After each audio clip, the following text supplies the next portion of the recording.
नमस्कार दोस्तों, स्वागत है आपका हमारे चैनल में। दोस्तों, इस वीडियो के अंदर अभी हम लोगों के मौर्य साम्राज्य इससे रिलेटेड 40 क्वेश्चन देखने वाले हैं। और ये सारे क्वेश्चन जो है रेलवे के एग्ज़ाम में सबसे ज़्यादा बार पूछे गए हैं, ठीक है। और आने वाले दिनों में भी ये क्वेश्चन पूछा ही जाएगा, तो आप इन एक एक क्वेश्चन को रट लीजिए। उससे पहले चैनल पर आया तो चैनल को सब्सक्राइब कर जो पास वाले घंटी का निशान है उसे भी ऑन कर दें, ठीक है। तो देखिए यहाँ पर हमारा पहला क्वेश्चन है, भारत का प्रथम साम्राज्य निर्माता कौन सा वंश था। तो देखिए भारत का पहला साम्राज्य निर्माता जो वंश था तो ये था मौर्य वंश, ठीक है। और मौर्य वंश की स्थापना किसने की थी। तो देखिए मौर्य वंश की स्थापना चंद्रगुप्त मौर्य ने ये 323 ईसा पूर्व में अपने गुरु चाणक्य की सहायता से मगध के शासक घनानंद को पराजित करके जो है मौर्य वंश की स्थापना की थी, ठीक है। और घनानंद जो था ये नंद वंश का अंतिम शासक था, ठीक है। क्वेश्चन नंबर 2 है, निम्नलिखित में से कौन सा एक भारत नहीं आया था। तो देखिए इसे करेक्ट आंसर ऑप्शन बी हो जाएगा। कोलंबस जो था ये भारत नहीं आया था, ठीक है। और कोलंबस जिसने अमेरिका की खोज की थी, ठीक है। और बाकी ये तीनों मेगास्थनीज, वास्को डी गामा और फायान तीनों जो थे ये भारत आए थे, ठीक है। क्वेश्चन नंबर 3 है, वह शासक कौन था जिसने राज सिंहासन पर बैठने के लिए अपने बड़े भाई सुसीम की हत्या कर दी थी। तो देखिए ये था अशोक, जिसने राज सिंहासन पर बैठने के लिए अपने बड़े भाई सुसीम की हत्या कर दी थी, ठीक है। क्वेश्चन नंबर 4 है, मेगास्थनीज किसके दरबार में था। तो देखिए मेगास्थनीज जो था तो ये यूनान का एक राजदूत था, ठीक है। और ये चंद्रगुप्त मौर्य के दरबार में सेल्यूकस निकेटर का राजदूत बनकर जो है रहता था, ठीक है। तो यहाँ पर ये करेक्ट हो जाएगा। क्वेश्चन नंबर 5 है, मेगास्थनीज द्वारा रचित किस ग्रंथ से भारत के मौर्यकालीन इतिहास का पता चलता है। तो देखिए इसे करेक्ट आंसर ऑप्शन ए हो जाएगा। इंडिका नामक ग्रंथ से जो है ये भारत के मौर्यकालीन इतिहास का पता चलता है, ठीक है। और इंडिका की रचना किसने की थी। तो ये मेगास्थनीज ने की थी, ठीक है। क्वेश्चन नंबर 6 है, अपने साम्राज्य के विस्तार में चंद्रगुप्त मौर्य की सहायता किसने की थी। तो देखिए अपने साम्राज्य के विस्तार में चंद्रगुप्त मौर्य की सहायता जो है ये चाणक्य ने किया था, ठीक है। इसके अलावा चाणक्य को ये विष्णुगुप्त या फिर कौटिल्य के नाम से भी जाना जाता है, ठीक है। तो यहाँ पर सी करेक्ट हो जाएगा। क्वेश्चन नंबर 7 है, प्राचीन भारत का वह प्रसिद्ध शासक है जिसने अपने जीवन के अंतिम दिनों में जैन धर्म अपनाया था। तो देखिए अपने जीवन के अंतिम दिनों में जैन धर्म को ये चंद्रगुप्त मौर्य ने अपनाया था, ठीक है। तो यहाँ पर ए करेक्ट हो जाएगा।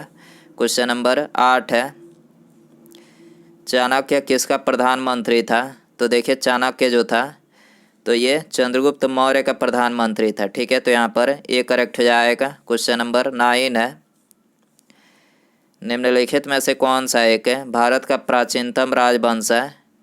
तो देखिए इसे करेक्ट आंसर ऑप्शन सी हो जाएगा। मौर्य वंश जो है ये भारत का प्राचीनतम राजवंश है। और मौर्य वंश की स्थापना ये तो बता ही चुके हैं कि चंद्रगुप्त मौर्य ने 323 ईसा पूर्व में किया था, ठीक है। क्वेश्चन नंबर 10 है, सम्राट अशोक ने बौद्ध धर्म के प्रचार के लिए विदेशों में किसको भेजा था। तो देखिए सम्राट अशोक ने बौद्ध धर्म के प्रचार के लिए अपनी पुत्री संघमित्रा को भेजा था, ठीक है। तो यहाँ पर सी करेक्ट हो जाएगा। क्वेश्चन नंबर 11 है, अपने अभिलेखों में प्रायः जिस नाम से अशोक संदर्भित है वह है। तो देखिए यह है प्रियदर्शी, ठीक है। तो यहाँ पर ए करेक्ट हो जाएगा। क्वेश्चन नंबर 12 है, सम्राट अशोक पर कलिंग युद्ध के प्रभाव को निम्न पर देखा जा सकता है। तो देखिए सम्राट अशोक पर कलिंग युद्ध के प्रभाव को ये चट्टान आलेख पर जो है देखा जा सकता है, ठीक है। तो यहाँ पर बी करेक्ट हो जाएगा। इसके अलावा अशोक के कलिंग युद्ध का वर्णन अशोक के किस शिलालेख में किया गया है। तो ये अशोक के 13वें शिलालेख में जो है किया गया है, ठीक है। क्वेश्चन नंबर 13 है, निम्नलिखित में से किस स्थान के निकट प्रसिद्ध कलिंग युद्ध लड़ा गया था। तो देखिए प्रसिद्ध कलिंग युद्ध जो लड़ा गया था तो ये धौली के निकट लड़ा गया था, ठीक है। तो यहाँ पर बी करेक्ट हो जाएगा। क्वेश्चन नंबर 14 है, सारनाथ में किस सम्राट का स्तंभ है। तो देखिए सारनाथ में ये अशोक का स्तंभ है, ठीक है। तो यहाँ पर बी करेक्ट हो जाएगा। क्वेश्चन नंबर 15 है, सारनाथ का लायन कैपिटल किस शासक से संबंधित है? तो देखिए सारनाथ का जो लायन कैपिटल है तो ये अशोक से संबंधित है। ठीक है, तो यहाँ पर बी करेक्ट हो जाएगा। क्वेश्चन नंबर 16 है,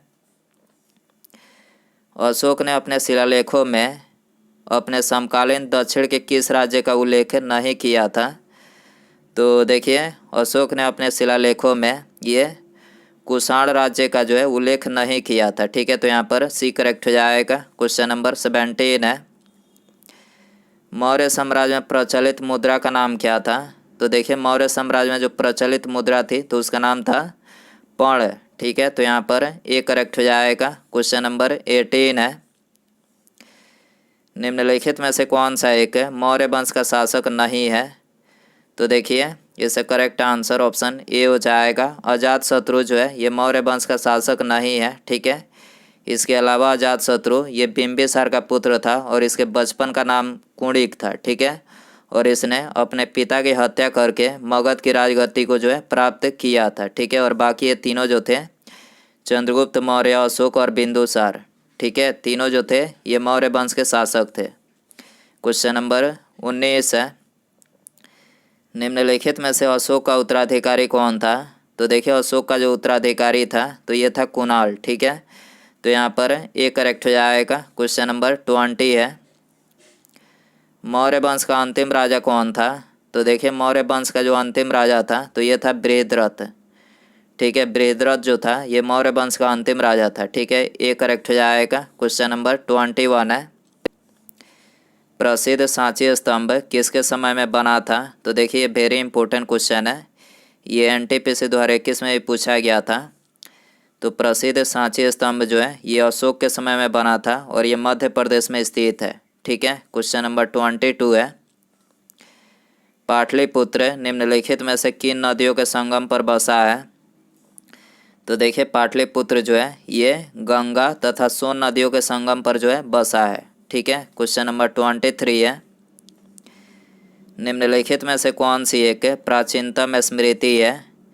तो देखिए इसे करेक्ट आंसर ऑप्शन बी हो जाएगा। मनु स्मृति जो है ये प्राचीनतम स्मृति है। ठीक है, क्वेश्चन नंबर 24 है, मगध में शाही मौर्यों के ठीक बाद उत्तराधिकारी कौन थे? तो देखिए मगध में शाही मौर्यों के ठीक बाद उत्तराधिकारी जो थे ये थे पुष्यमित्र शुंग। ठीक है, और इसने शुंग वंश की स्थापना जो है 187 ईसा पूर्व में मौर्य साम्राज्य के अंतिम राजा बृहद्रथ को मारकर जो है शुंग वंश की स्थापना की थी। ठीक है, क्वेश्चन नंबर 25 है, शुंग वंश का अंतिम शासक कौन था? तो देखिए शुंग वंश का जो अंतिम शासक था तो ये था देवभूति। ठीक है, देवभूति जो था ये शुंग वंश का अंतिम शासक था। क्वेश्चन नंबर 26 है, गौतमी पुत्र सतकर्णी किस वंश का शासक था? तो देखिए गौतमी पुत्र सतकर्णी जो था ये सातवाहन वंश का शासक था। ठीक है, तो यहाँ पर डी करेक्ट हो जाएगा। क्वेश्चन नंबर 27 है, भारतीय राष्ट्रीय पंचांग किस नाम से जाना जाता है? तो देखिए भारतीय राष्ट्रीय पंचांग जो है ये इसको शक संवत के नाम से जो है जाना जाता है। ठीक है, तो यहाँ पर बी करेक्ट हो जाएगा। क्वेश्चन नंबर 28 है, शक संवत किस वर्ष से शुरू हुआ? तो देखिए शक संवत जो शुरू हुआ था तो ये ईसा के जन्म के 78 वर्ष बाद जो है शुरू हुआ। ठीक है, तो यहाँ पर सी करेक्ट हो जाएगा। क्वेश्चन नंबर 29 है, शक पंचांग का प्रथम मास कौन सा होता है? तो देखिए शक पंचांग का जो प्रथम मास होता है तो ये चैत्र होता है। ठीक है, तो यहाँ पर ए करेक्ट हो जाएगा। क्वेश्चन नंबर 30 है, प्राचीन भारत में चिकित्सा शास्त्र पर ग्रंथ किसने लिखा था? तो देखिए प्राचीन भारत में चिकित्सा शास्त्र पर ग्रंथ जो है ये चरक ने लिखा था। ठीक है, और ये क्वेश्चन रेलवे में सबसे ज़्यादा बार पूछा गया। ठीक है, क्वेश्चन नंबर 31 है, आयुर्वेद का जनक किन्हें कहा जाता है? तो देखिए आयुर्वेद का जनक जो है ये चरक को बोला जाता है। ठीक है, तो यहाँ पर बी करेक्ट हो जाएगा। क्वेश्चन नंबर 32 है, कौन सी दो सभ्यताओं ने गांधार कला शैली की रचना में सहायता प्रदान की है? तो देखिए इसका करेक्ट आंसर ऑप्शन डी हो जाएगा। भारतीय तथा यूनानी दो सभ्यताओं ने ये गांधार कला शैली की रचना में जो है सहायता प्रदान की है। ठीक है, क्वेश्चन नंबर 33 है, विक्रम संवत एवं शक संवत में कितने वर्ष का अंतर होता है? तो देखिए विक्रम संवत और शक संवत में जो है ये 135 वर्ष का जो है अंतर होता है। ठीक है, तो यहाँ पर सी करेक्ट हो जाएगा। क्वेश्चन नंबर 34 है, कुषाण काल में सबसे अधिक विकास किस क्षेत्र में हुआ था? तो देखिए कुषाण काल में सबसे अधिक जो विकास हुआ था तो ये कला के क्षेत्र में हुआ था। ठीक है, बी करेक्ट हो जाएगा। क्वेश्चन नंबर 35 है, अशोक द्वितीय के नाम से किसे जाना जाता है? तो देखिए ये वेरी इंपॉर्टेंट क्वेश्चन है, ये कई बार एग्जाम में पूछा गया है। तो अशोक द्वितीय के नाम से ये हर्षवर्धन को जाना जाता है, लेकिन किसी किसी बुक में आपको कनिष्क देखने को मिलेगा जो कि बिल्कुल गलत आंसर है। ठीक है, अशोक द्वितीय के नाम से यह हर्षवर्धन को जो है जाना जाता है। ठीक है, तो यहाँ पर डी करेक्ट हो जाएगा। क्वेश्चन नंबर 36 है, किसने बड़े पैमाने पर स्वर्ण मुद्रा यानी सोने की मुहरें चलवाई थी? तो देखिए सोने की मुहरें बड़े पैमाने पर जो है ये कुषाण शासकों ने चलवाई थी। ठीक है, तो यहाँ पर सी करेक्ट हो जाएगा। क्वेश्चन नंबर 37 है, निम्नलिखित में से किस राजवंश ने मगध पर सबसे पहले शासन किया था? तो देखिए मगध पर सबसे पहले शासन जो है ये हर्यक राजवंश ने किया था। ठीक है, तो यहाँ पर ए करेक्ट हो जाएगा। हर्यक वंश की स्थापना किसने की थी? तो बिंबिसार ने हर्यक वंश की स्थापना की थी। ठीक है, क्वेश्चन नंबर 38 है, निम्नलिखित में से कौन दूसरे बौद्ध परिषद का संरक्षक था?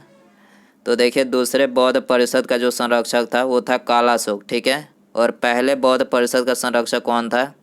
तो ये अजातशत्रु पहले बौद्ध परिषद का संरक्षक था। ठीक है, और दूसरे बौद्ध परिषद का संरक्षक ये कालाशोक था। ठीक है, तो यहाँ पर सी करेक्ट हो जाएगा। क्वेश्चन नंबर 39 है, मौर्य काल में शिक्षा का सर्वाधिक प्रसिद्ध केंद्र कौन सा था? तो देखिए मौर्य काल में शिक्षा का जो सर्वाधिक प्रसिद्ध केंद्र था तो ये था तक्षशिला। ठीक है, तो यहाँ पर सी करेक्ट हो जाएगा। उसके बाद यहाँ पर हमारा अगला क्वेश्चन है, कलिंग विजय के उपरांत अशोक महान ने निम्नलिखित में से किस धर्म को अंगीकार कर लिया था? तो देखिए ऑप्शन दिया गया है आपको, जूडिज्म, बौद्ध, हिंदू या फिर जैन। सही आंसर कमेंट बॉक्स में ज़रूर बताएं। वीडियो पसंद आए तो वीडियो को लाइक करें, चैनल पर नया है तो चैनल को सब्सक्राइब और पास में जो घंटी का निशान है इसे भी ऑन कर दें। ठीक है, मिलते हैं अगले वीडियो में। Thanks for watching.